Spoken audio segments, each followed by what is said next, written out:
Mr. Speaker, thank you. I rise to address the House this afternoon because, like so many members of this body, I am engaged in a terribly important exercise of working to think through the next generation of regulation that will oversee the stability and health of our financial services sector. This is a terribly important and challenging thing that we do. We need to make sure that we do what is necessary to have a vibrant, innovative, thriving financial services sector that employs the people of Connecticut and the people of this nation, that pays taxes in Connecticut and to this nation, but that we toe the line in such a way that we never find ourselves in the position that we are in today of tens and hundreds of billions of taxpayer dollars being brought to the table to bail out a private industry that took too many risks. And I rise this evening because I'm concerned by the conclusion being drawn by some of the members of this House.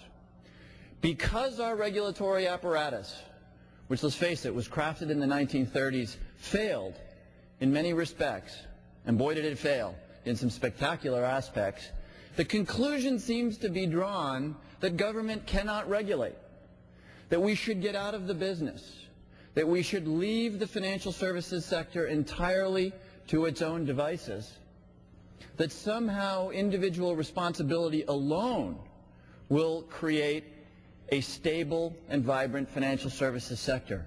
And so I want to hearken back to the history of this body and this government crafting smart regulation. Think back 110, 120 years ago. American families ate rotten food.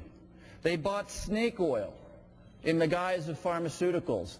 They worked in factories that burned down and killed hundreds. They lived in cities that were unsanitary. And over 120 years, 110 years, and maybe starting with a fine Republican, Teddy Roosevelt, this nation said we can do better.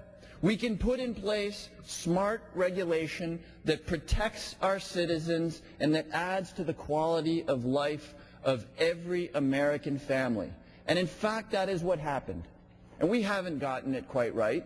There have been spectacular failures.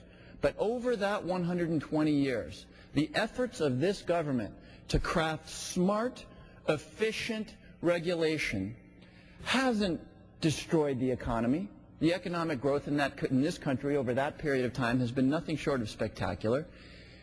But it has protected American families. Very few families anymore buy snake oil, buy securities that would put off securities to shame, find themselves working in factories that burn down and nobody gets out because the doors are locked. 110 years, 120 years of success, not unadulterated success. There have been failures. But over time, the efforts of this country to put in place smart and efficient regulation have helped this economy and have helped the quality of life of American families. And that is what we must do.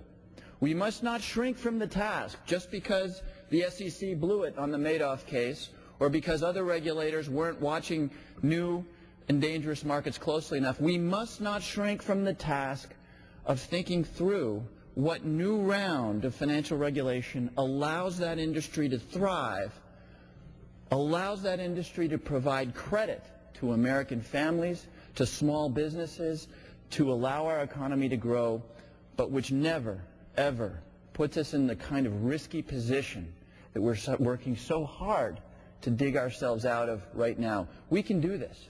There's a century-long tradition of our working constructively in that direction. So I know we can do this. The answer is smart, efficient, modern regulation for the benefit of everyone and the benefit of this economy.